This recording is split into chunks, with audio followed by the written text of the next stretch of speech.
Hallo und herzlich willkommen hier auf meinem Kanal zu einem weiteren Video aus der Projektserie Rasenbewässerung. Ich bin immer noch dabei, meine bestehende Rasenbewässerung zu vergrößern, auszubauen, umzubauen, und in diesem Video möchte ich euch zeigen, wie ich aus einem Strang, an dem insgesamt 4 Rasensprenger angebunden sind, wie ich aus diesem Strang 2 Stränge mache, wie ich die aufteile, ein zusätzliches Rohr einfüge, 2 weitere Sprenger einbaue, um einfach die Leistung oder die Abdeckung meiner Anlage weiter zu optimieren. Viel Spaß, bleibt dran!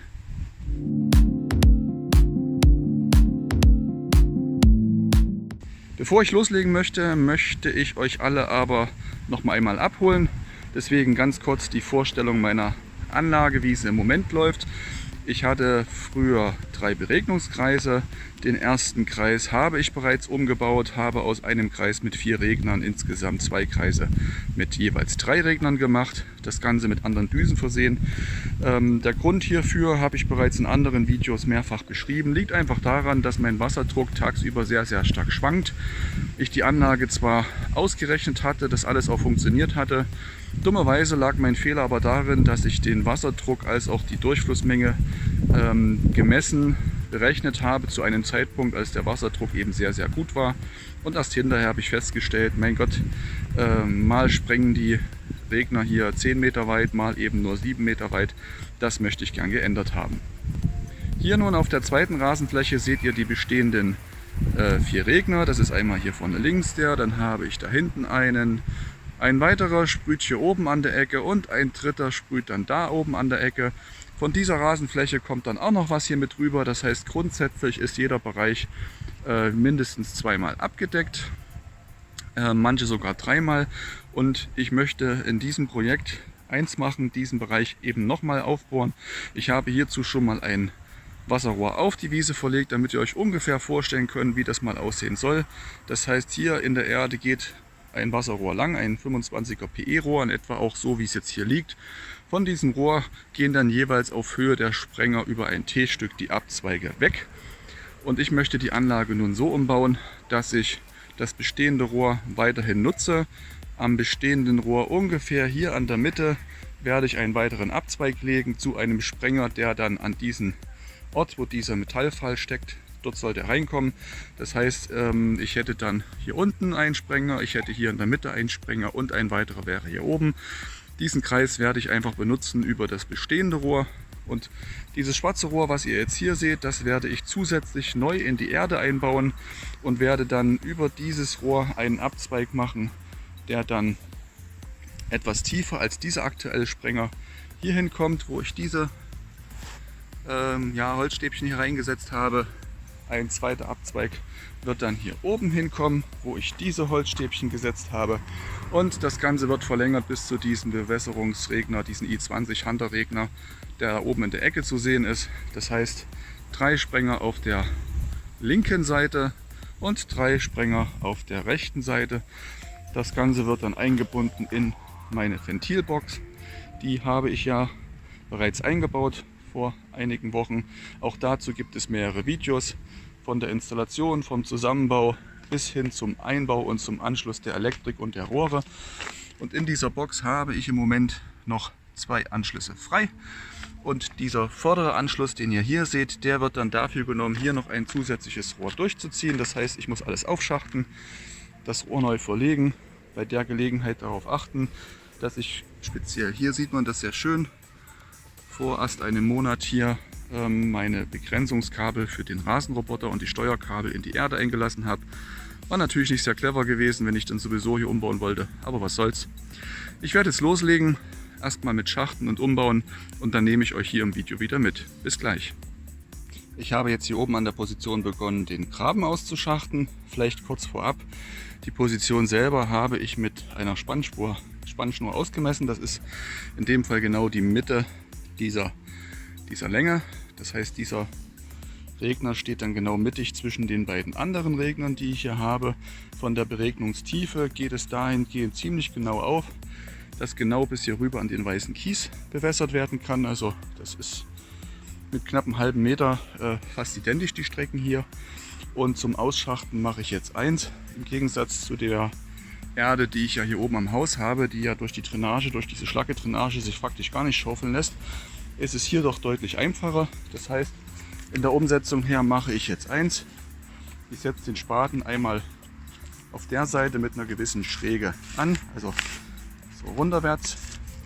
Dann wird ein zweites Mal der Spaten gerade angesetzt. So, bisschen locker gemacht das Ganze und ein drittes Mal das Ganze dann von dieser Seite. Und dann habt ihr eins, ihr könnt an der Stelle einfach so einen kleinen Kegel rausnehmen, so einen kleinen Keil. Ja, da sieht man es jetzt schön. Das heißt, ihr habt jetzt hier diese Dreiecksform. Das Ganze werde ich anschließend mit einer Hake noch etwas aushaken, also glatt ziehen. Wie ihr sicherlich schon wisst, wenn ihr meine Videos aufmerksam verfolgt, ich werde hier nicht viel tiefer gehen müssen, sondern einfach nur bis in den Bereich, wo jetzt durch Oberflächenarbeiten wie das Vertikutieren oder Graben kein Schaden entstehen kann. Ich gehe jetzt hier bewusst nicht in den frostsicheren Bereich, das ist mir einfach zu viel Arbeit, zu viel Aufwand. Und da meine Anlage über einen Druckluftanschluss verfügt, über eine Beregnungsanlage, habe ich ja auch die Möglichkeit und habe das auch schon genutzt, die Anlage dann vor dem Winter einfach mit Druckluft auszupusten.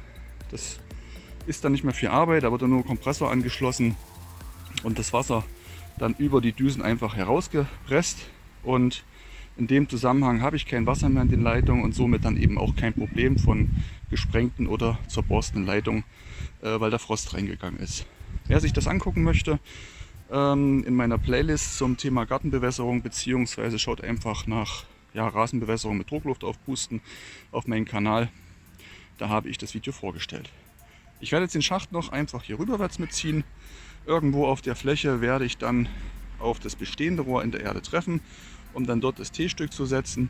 Da wo jetzt mein Zollstock eingelassen ist, da ist dann mein Steuerkabel von meinem Rasenroboter. Ich habe vorhin die Wiese extra noch mal kurz gemäht, um einfach zu gucken, wo ist das Kabel. Die Trockenheit hat dahingehend auch ihre Vorteile, dass jetzt hier doch ein kleiner Spalt, ein kleiner Riss entstanden ist durch die Trockenheit, dass ich zumindest hier jetzt weiß, wo ich aufpassen muss und vorsichtig schachten muss. Der Schacht ist jetzt soweit gegraben. Ja, ich habe das Ganze jetzt von hier einfach mal im 90-Grad-Winkel zu meinem Gehweg durchgesetzt, und zwar so lange, bis ich auf mein Rohr gestoßen bin. Und wie sich gezeigt hat, war ich jetzt gar nicht so falsch unterwegs. Ihr seht nämlich hier in dieser Richtung, das ist das ursprüngliche Rohr, was vom Verteilerkasten kommt, was eben nach oben geht, was dann den Sprenger hier oben links in der Ecke mitnimmt und eben ganz oben den noch mit. Und der Sprenger, der jetzt hier drüben sitzt, der wird hier über ein T-Stück abgezweigt, und dieser Sprenger hier drüben soll ja zukünftig über ein eigenes Rohr bewässert werden. Das heißt, diese Leitung hätte ich jetzt noch suchen müssen und kappen müssen, um sie dann später an das neue Rohr anzubinden. Jetzt werde ich aber eins tun, einfach um auch ein bisschen zu sparen, was die Fittinge angeht. Also ich hätte jetzt hier normalerweise ein neues T-Stück gesetzt, wäre jetzt hier in meinem Schacht gegangen und hätte dann an der Stelle, wo dieses Rohr kommt, einfach einen Verbinder gesetzt. Aber dadurch, dass ich jetzt hier doch einen Treffer gelandet habe, im positiven Sinne, werde ich jetzt hier drüben die Grasnarbe, wo der Spaten steckt, noch mit abtragen und werde das bestehende T-Stück einfach nutzen, also locker machen, dann um 180 Grad drehen, dass praktisch der Abzweig jetzt von euch aus gesehen nicht nach rechts weggeht, sondern nach links, und kann dann dort direkt das neue Rohr einbinden, was an den neuen Sprenger geht. Und dieses Rohr kann ich dann zurückschachten, zumindest erstmal auf die andere Seite hier von meinem Steuerkabel, damit ich dann hier problemlos das neue Rohr verlegen kann, um dann hier diese Einbindung irgendwo auf dieser Fläche, mal schauen, wo ich da ankomme, reinzulegen. Das heißt, ich werde jetzt hier noch die Grasnarbe etwas weiter abtragen, und wie ihr seht, habe ich jetzt hier überall diese kleinen Keile. Diese großen Stücken an sich habe ich jetzt einfach nur ausgeschachtet, habe sie umgedreht, das heißt, die Grasnarbe liegt im Moment nach unten. Die habe ich deswegen so weit ausgeschachtet, um dann eben problemlos auch hier die Rohre entnehmen zu können. In meinem Fall ja gar nicht mehr nötig, weil ich ja das T-Stück einfach nur drehen möchte. Aber so als kleiner Tipp, ich verwende ja hier in dem Bereich diese Gardena-Verbinder. Das heißt, ihr müsst die Rohre dort gut und gerne knappe 4-5 cm reinstecken. Und um dort erstmal das Rohr an die Öffnung zu bekommen, braucht ihr ein gewisses Spiel. Also buddelt lieber etwas großzügiger, bevor euch dann die Rohre abknicken oder sogar abbrechen. Ihr ärgert euch hinterher, glaubt mir. Ich habe jetzt einen der Sprenger schon mal zusammengebaut. Das heißt, ihr seht jetzt hier den i20. Ich verbinde meine Sprenger im Regelfall über das Flexrohr oder über ein Flexrohr, in dem Fall der Swing Joint von Hunter. Die sind etwas flexiblere Rohre, also da hat man mehr Spiel, um das Ganze dann ordentlich in die Erde reinzubringen. Dann eben ein Übergang, 3/4 Innengewinde auf das Rohr drauf. Und das Rohr selber habe ich jetzt erstmal in die Erde eingelegt. War noch ein Reststück, was ich hatte, und wie es der Zufall will, dieses Reststück passt relativ genau, also etwas länger als nötig, aber abschneiden geht immer noch, ankleben wird schon schwieriger. Habe ich jetzt schon mal eingebracht von der Länge her. Ich werde jetzt das T-Stück herausnehmen, beziehungsweise jetzt das Rohr, was jetzt von eurer Seite her nach rechts abgeht, das soll ja zurückgebaut werden und an ein anderes Rohr angeschlossen werden, und werde dann das T-Stück drehen und anschließend dieses Rohr dann ins T-Stück einbringen.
Ich habe die Kamera einfach mal mitlaufen lassen, ohne irgendwelche Kommentare. Wie ihr gesehen habt, ja, das Rausmachen kein Problem, wenn man genügend Spielraum hat. Das Rohr abzutrennen oder abzukürzen auch kein Thema. Es gibt, wie gesagt, Spezialscheren, da geht das super einfach. Aber auch wie in meinem Fall eine einfache Gartenschere, die tut es genauso. Ich habe jetzt diesen Abzweig umgedreht, habe das neue Rohr angeschlossen. Das Ganze geht erstmal hier rüber. Jetzt kommt eins, ich werde jetzt hier zunächst den Durchlauf mit dem Hunter Einstellschlüssel hier ins mittlere, da habt ihr den Durchfluss, also wie viel Wasser durchkommen soll, den werde ich jetzt erstmal abdrehen. Das heißt, dieser Sprenger ist nicht in Betrieb. Dann werde ich jetzt an meine Verteilerbox gehen, um Wasser auf die Anlage zu geben. Die anderen Sprenger müssten alle anlaufen, aber dieser eine sollte einfach nur hochfahren. Der ist es. Warum mache ich das? Ganz einfach, ich möchte gucken, ob die Anschlüsse, die ich hier gesetzt habe, auch dicht sind. Ja, das beginnt dann eben jetzt hier drinnen. Ein bisschen nass ist das Ganze, weil ich ja vorhin beim Aufmachen kam noch das Restwasser raus. Aber da ist jetzt kein Sprühen, kein Tropfen zu sehen. Also die Verbindung ist dicht, sehr schön. Und dann schauen wir uns gleich noch die anderen Verbindungen an. Das ist einmal hier, das Ganze ist ja nicht verbaut, das heißt, wir können es einfach mal rausholen. Dicht, dicht. Das heißt, dieser Strang, ups, jetzt kommt das Wasser rum hier vom anderen Sprenger. Dieser Strang ist fertig. Das heißt, ich kann jetzt im nächsten Schritt da oben diesen Sprenger da hinten, ne? Ach, ich krieg's das nicht mehr scharf hier. Da oben, ganz oben hinter der Wäschespinne, den als nächstes zurückbauen. Und dafür werde ich eins machen: Das Rohr, was jetzt hier freigelegt ist, geht jetzt in einer Linie hier durch die Erde hoch und hat dann ungefähr hier in diesem Bereich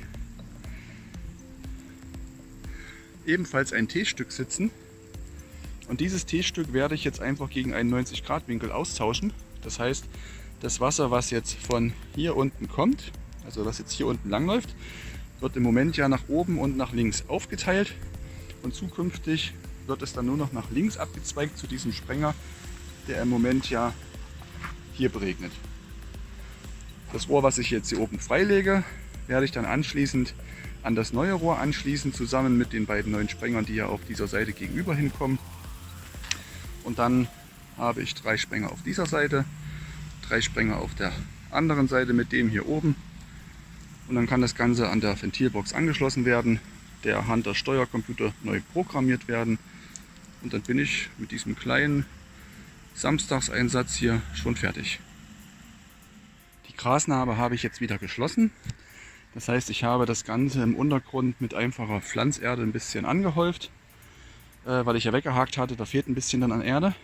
Habe dann die Keile, die ich herausgenommen habe, wieder in der richtigen Reihenfolge eingesetzt und anschließend das Ganze wirklich kräftig gewässert. Also das heißt, 6 so eine 10 Liter Eimer habe ich jetzt hier auf diese kurze Fläche aufgebracht. Das macht die Erde schön weich und dann eben heißes Entengang, also das Ganze schön festtreten, bevor ich dann mit der Rasenwalze das Ganze nochmal schön platt gemacht habe.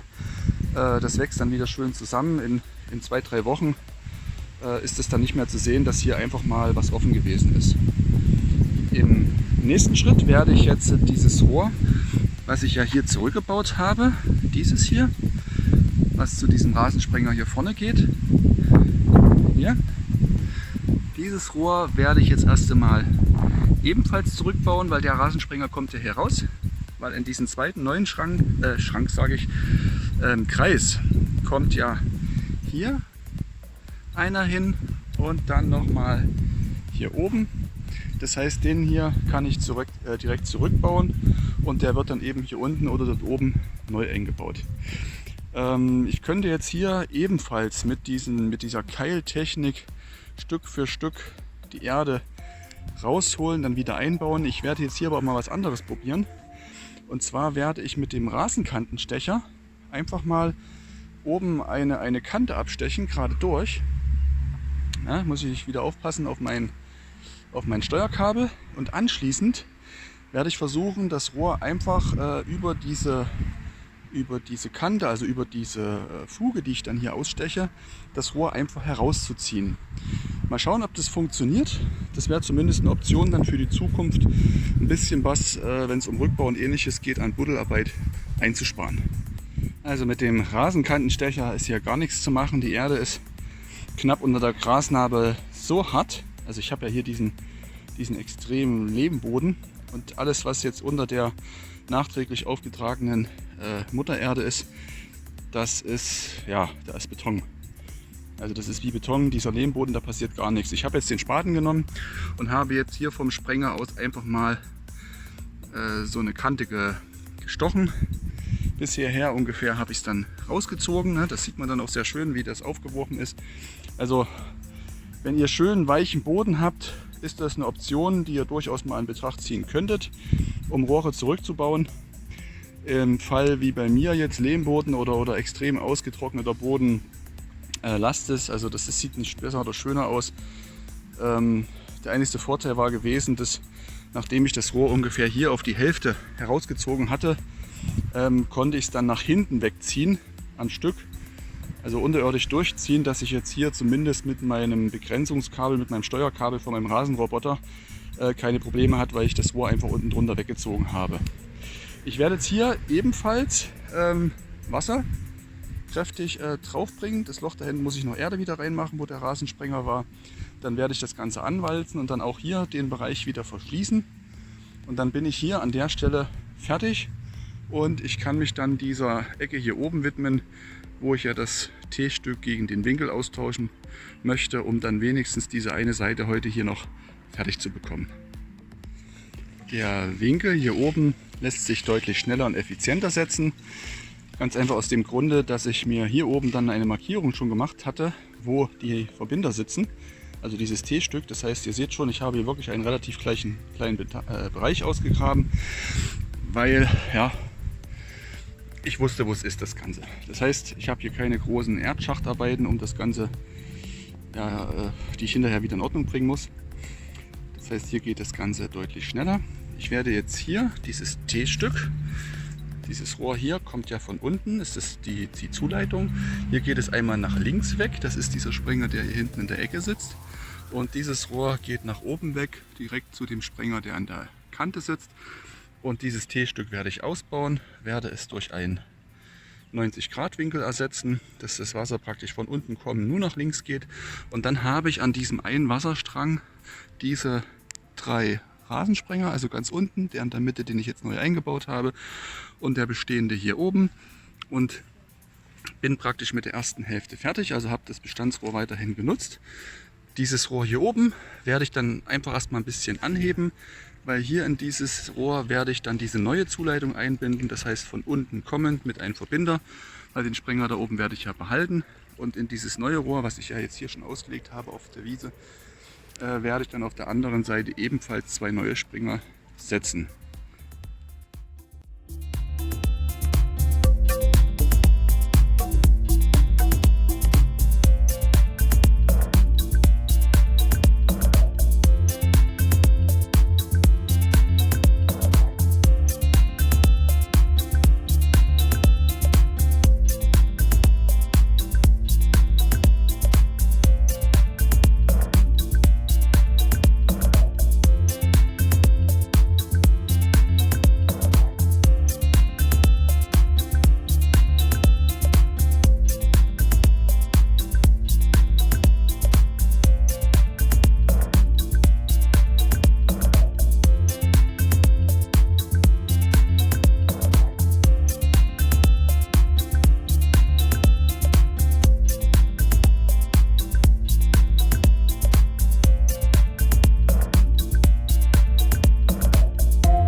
So, wie ihr seht, habe ich jetzt den 90-Grad-Winkel eingebaut. Das heißt, ich mache jetzt einen Dichtheitstest. Ich werde jetzt gleich alle 3 Sprenger abdrehen, also an dem Springer selber abdrehen und anschließend Wasser auf die Anlage geben. Dann kann ich den Verbinder nochmal testen, dass er auch dicht ist. Und das andere Rohr, was ich ja weiterverwenden möchte, habe ich jetzt über einen Verbinder schon mal an das neue Rohr angeschlossen. Die genaue Position, das werde ich mir jetzt noch raussuchen. Ich weiß ja nur, wo ich die Springer hinmache, die habe ich mir ja schon ausgemessen. Aber das ist einfach dafür, dass hier kein Dreck reinkommt. Ja, also das Rohr ist angeschlossen, den Graben werde ich dann schachten. Aber jetzt kommt erstmal der Dichtheitstest, das heißt, ich werde jetzt nacheinander die Rasensprenger abdrehen. Der eine hier oben in der Ecke, den seht ihr hier. Wie vorhin auch schon mit dem Hunter-Einstellschlüssel in die Mitte. Da ertastet ihr dann, wo die Nase greift. Nach rechts ist abgedreht. Das gleiche mache ich jetzt hier unten. Der in der Mitte ist ja noch zu, da waren wir ja vorhin schon dran gewesen. Ja, auch hier in die Mitte mit der Nase ertasten, wo sich dann einrastet. Nach rechts. Und dann kann ich jetzt Wasser auf die Anlage geben und einfach testen, ob das Ganze auch dicht ist. So, die Ventile sind offen. Die Sprenger sind auch direkt rausgefahren. 1, hier der zweite, der neue, 3 und hier oben der dritte. Und das Verbindungsstück, das ist trocken. Da läuft nichts, da kommt nichts. Das heißt, die Grasnarbe kann ich jetzt hier schon wieder draufsetzen. Zumindest jetzt diesen linken Teil und den unteren Teil. Den rechten Teil werde ich noch ein bisschen freischachten, dass das Rohr hier schon ein bisschen angelegt ist. Und dann bin ich hier mit diesen 3 Sprengern auf dieser Seite schon fertig und kann ans Einstellen, ans Justieren des Sprengerbildes gehen. So, die beiden anderen Sprenger links und rechts außen sind ja bereits eingestellt. Da heißt es nachher dann nur, den Wasserzufluss entsprechend anzupassen und die Düsen auszutauschen. An diesem Sprenger ist aber etwas mehr Arbeit nötig, weil den habe ich ja nun gerade eben erst eingebaut. Und zunächst möchte ich damit beginnen, erstmal die Sprenglerrichtung einzustellen, den Radius. Und der i20 ist praktisch ein Sprenger, der läuft bis zur Begrenzung, die man einstellen kann, läuft bis zur anderen Begrenzung und wieder zurück. Und solange das Wasser läuft, macht er praktisch einfach nur hin und her. Im Werkszustand ist der Sprenger auf 180 Grad eingestellt, das heißt, er besprengt 180 Grad, also von da nach da jetzt hier am Beispiel. Ihr seht hier oben dieses Dreieck. Das ist die Markierung, wo dann die Düse unten drunter sitzt. Und um den Sprenger einzurichten, ist es am sinnvollsten erstmal damit zu beginnen, die Grundposition festzulegen. Und wichtig in diesem Zusammenhang ist es, den rechten Anschlag zu kennen. Ganz einfach aus dem Grunde, weil der Winkel kann bis 360 Grad, also knapp 360 Grad kann er aufgemacht werden, dass der Sprenger quasi eine Kreisfläche sogar beregnen könnte. Aber der Anschlag nach rechts, der ist fix. Den kann man nicht ändern. Das heißt, jede Änderung am Winkel bedeutet immer nur die Öffnung nach links. Ihr seht jetzt, dieses Dreieck zeigt direkt hier auf die Rasenkante. Er würde praktisch bis hierher sprengen. Das ist jetzt nicht sehr sinnvoll, das brauche ich nicht, sondern mein rechter Anschlag wäre jetzt hier rüberwärts.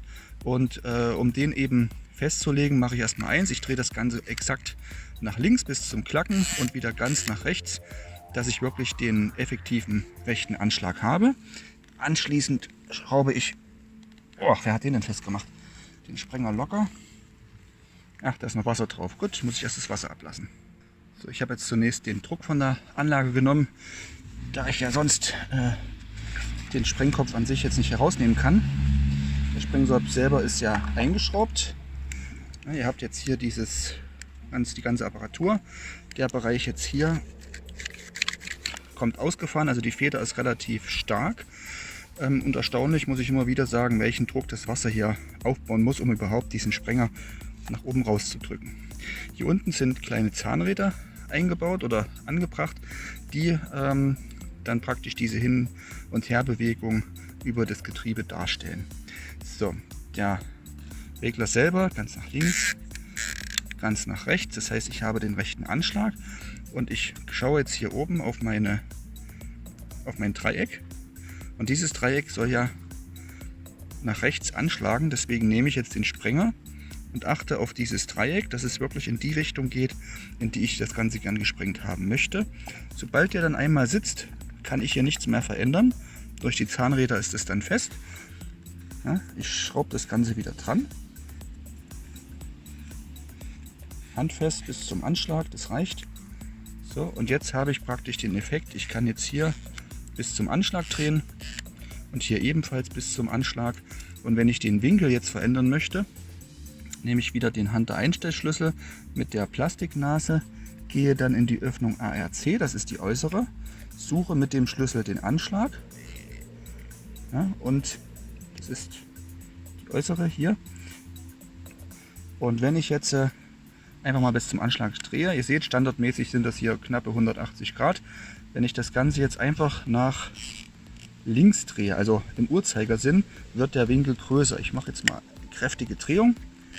Nach rechts hat sich nichts geändert, immer noch direkt entlang meiner Borte, aber nach links geht er jetzt mittlerweile schon, ihr seht hier das Dreieck dahinter hier, auf meinen Gehweg.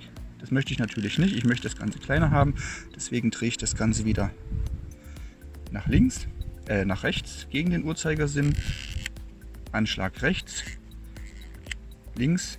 Ja, ihr seht, es reicht immer noch nicht, da muss noch ein bisschen mehr zurückgedreht werden. Anschlag rechts, Anschlag links und im Moment geht die Markierung jetzt hier hin. Das ist immer noch ein ganz klein bisschen, halt hier muss ich rein, ein ganz kleines bisschen zu viel, das heißt noch ein wenig.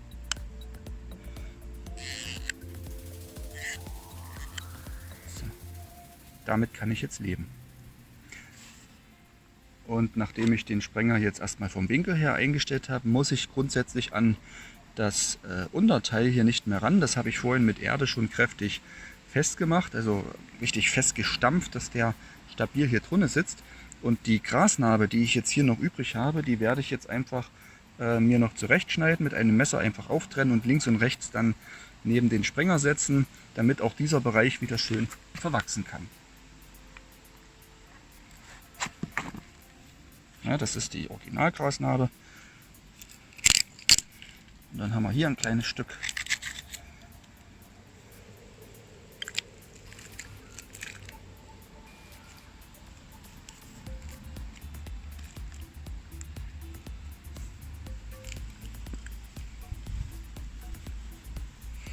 Hier eingesetzt.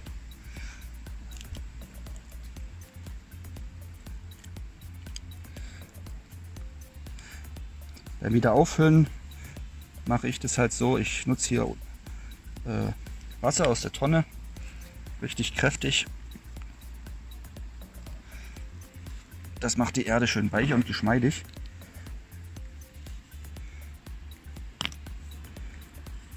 So dass man sie dann schön einbringen kann. So, den Rest werde ich dann mit Pflanzerde auffüllen. Na, ihr seht, da ist ein bisschen Luft noch drin. Da, kleiner Regenwurm, du kommst wieder zurück in die Erde. Da.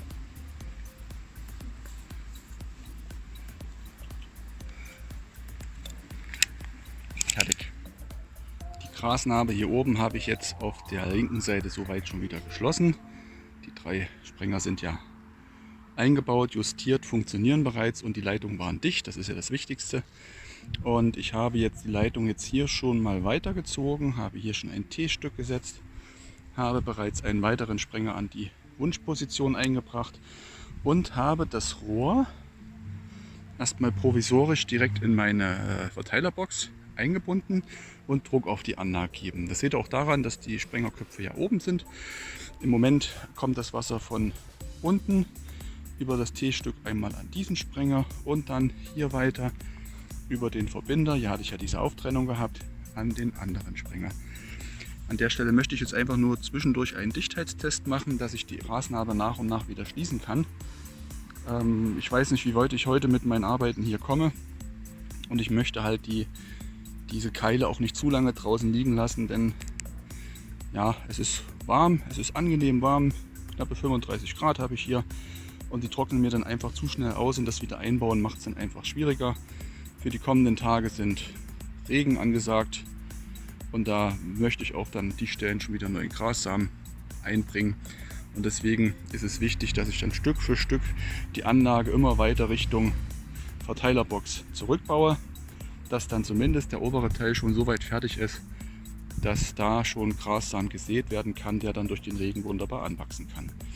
Ich werde jetzt den Graben weiter ausschachten, ja, bis hierher, kurz vor meine Palme, und dann habe ich hier, das seht ihr hier an diesen kleinen Holzglöckchen, da kommt dann der dritte Sprenger, der letzte Sprenger für diesen Kreis. Auch hier werde ich noch mal ein T-Stück setzen und anschließend geht dann das Rohr zurück und wird dann regulär in die Verteilerbox eingebaut. Ja, aber dadurch, dass die Abzweige oben alle dicht sind, dass der Sprenger dicht ist, werde ich jetzt als allererstes die Grasnarben komplett erstmal wieder einsetzen, damit zumindest der obere Teil fertig ist. Wie gesagt, ich habe nun auch die anderen beiden Sprenger eingebunden. Man sieht es noch ein wenig, das Ganze ist jetzt gute 1,5 Tage her. Hier oben war das T-Stück gesetzt mit dem Abzweig hier rüber. Dann geht hier durch diese Grasnarbe das Rohr, der erste Abzweig, hier zum Sprenger bereits eingestellt, einjustiert, funktioniert. Das Rohr geht dann weiter hier entlang. Hier saß der alte Sprenger. Und hier an dieser Stelle erneut ein T-Stück gesetzt, was dann an diesen Rasensprenger geht. Und das bedeutet, dass ich an dieser Stelle den zweiten Kreis ebenfalls fertig habe. Ganz oben in der Ecke links ein Sprenger, hier am Rand 2 Sprenger, die sich alle soweit überregnen oder überlagern, auch in Verbindung mit den anderen Sprengern aus den anderen Kreisen. Das Ganze geht dann hier weiter, hier um die Ecke rum, als größeren Bogen gelegt. Und hier habe ich jetzt die Verrohrung neu gestartet. Im Folgenden seht ihr jetzt hier direkt unter dieser Grasnarbe kommen die beiden Rohre, wobei das linke Rohr ist das neu verlegte, quasi auf der rechten Seite hier am Zierkies entlang. Das geht dann hier an das linke Ventil, an die Nummer 1 von hier aus gesehen. Direkt daneben kommt das alte Rohr, was ja schon vorher eingebaut war, was ich ja weiterhin nutze, wo ich ja was abgetrennt habe, an das Ventil Nummer 2. Das Ventil Nummer 3 landet dann hier an diesem T-Stück. Vom T-Stück aus habe ich jetzt mitgenommen hier diesen Sprenger, der hier schon eingebaut war, und habe zusätzlich das Rohr jetzt erstmal provisorisch hier untergebracht. Ist noch nicht angeschlossen, weil hier drüben irgendwo in dem Bereich, das muss ich dann noch ausmessen mit Überschneidung, ein weiterer Sprenger und hier vorne ein weiterer Sprenger, der dann jeweils die 3 Sprenger, die hier oben mehr verblieben sind, unterstützen soll. Was seht ihr noch? Dieses Rohr ganz rechts, das ist das ehemalige T-Stück. An diesem T-Stück, das war dieses hier gewesen, das hing hier dran, hat praktisch das Wasser mitgenommen, hier rüber in diese Zone mit den 3 Sprengern, und zusätzlich war eben hier noch dieser Sprenger hier vorne angebunden. Jetzt hängen hier nur noch diese 3 Sprenger dran, und unten drunter verläuft jetzt hier dieses Rohr, was im Moment ja noch völlig tot liegt, da hinten. Da bin ich mir wie gesagt noch nicht sicher, ob ich da einen weiteren Sprengerkreis mal anschließe oder eine Zisterne, die ich ja da hinten mal geplant habe, mit ankoppeln kann, die dann das Wasser von der Zisterne auf diesem Weg dann einfach wieder zurückbringt in diese Verteilerbox. Ihr seht also, ich bin jetzt soweit durch mit dem Anschluss in der Verteilerbox und werde jetzt versuchen, dieses Puzzle mit den Grasnarbenstückchen wieder zu schließen. Das heißt, hier unten werde ich das Ganze einsandeln, mit lockerer Erde auffüllen, dass das Ganze nicht hohl liegt, dass das schön abgepuffert ist, dass mit der kein Bohr durchbrechen kann, wenn man drauf rumläuft.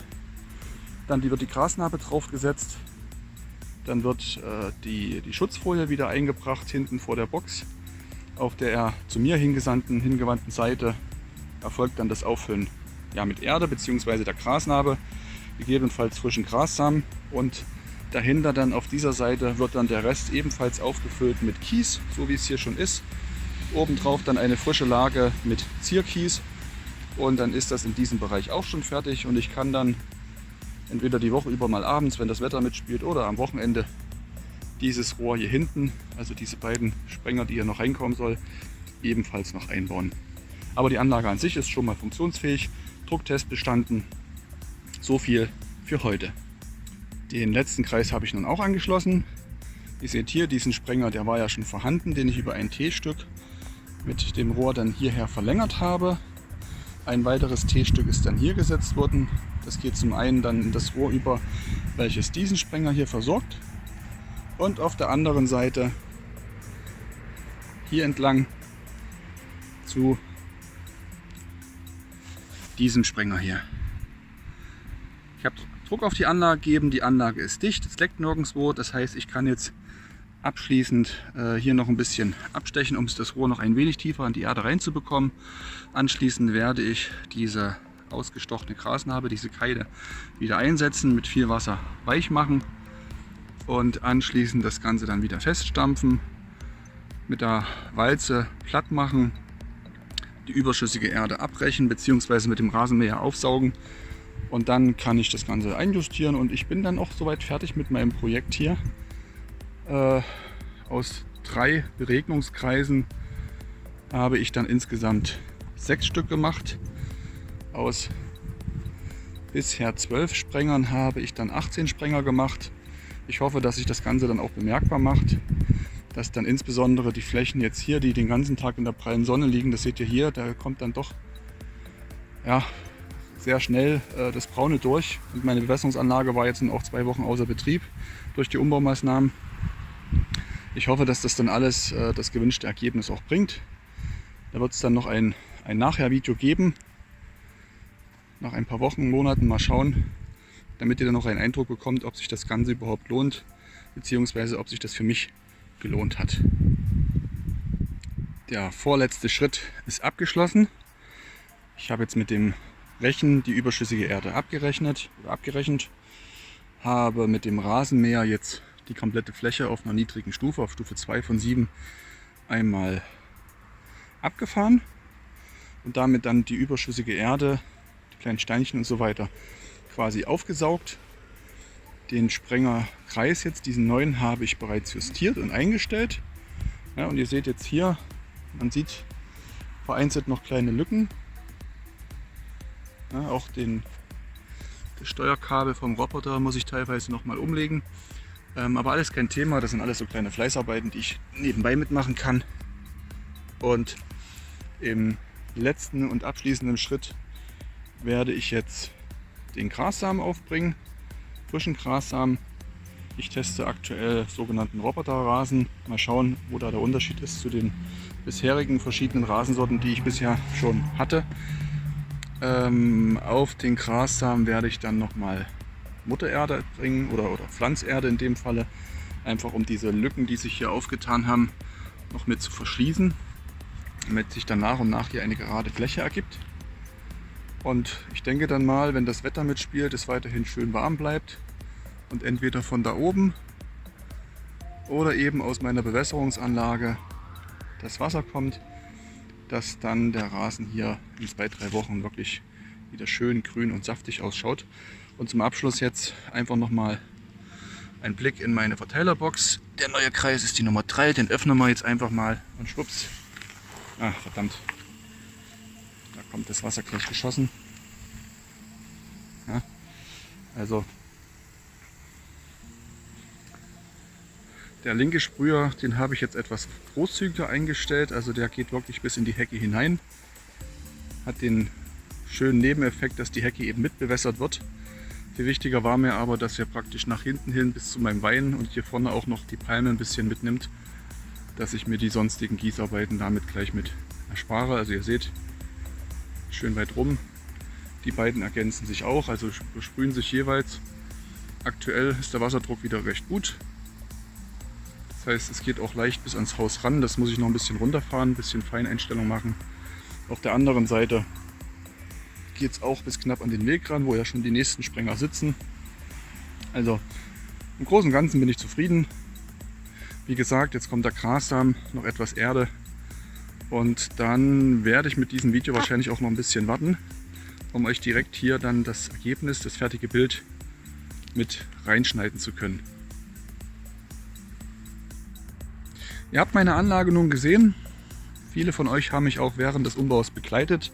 Ich hoffe, ihr bleibt mir auch im neuen Jahr treu, im neuen Rasenbewässerungsgartenjahr. Zwischendurch wird es sicherlich viele andere Videos geben zu anderen Projekten hier in unserem Haus. Das muss seit 10 Jahren aufbauen, total zerfallen und runtergewirtschaftet. Abonniert meinen Kanal, um keine weiteren Videos zu verpassen. Wenn ihr Fragen habt oder auch Kritiken, gerne schreibt sie mir in die Kommentare. Und ich hoffe auf ein bis bald. Ciao.